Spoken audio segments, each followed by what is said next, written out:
আমাদের বাকমুক্তকে স্বাধীনতা দেয় নাই। 16টা বছর আমরা এরকম উন্মুক্তভাবে কোরআনের মঞ্চে কথা বলতে পারি নাই। এক ফ্যাসিস্টবাদী সরকার, এক নমরুদের উত্তরসূরি আমাদের জবানের কণ্ঠকে স্তব্ধ করে রেখেছিলেন।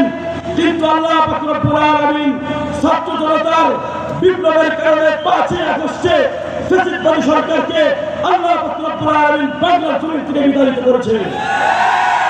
এমন ভাবে বেইজ্জতি করেছেন, দুপুরের খাবার খাবে রান্না হয়েছে, তারপরে ফ্যাসিস্টবাদী উত্তরসূরিরা দুপুরের খানা খাওয়ার সুযোগ পায় না। কথা বলেন ঠিক না ঠিক? আল্লাহ পাক রব্বুল আলামিন ভালোবেসেছেন।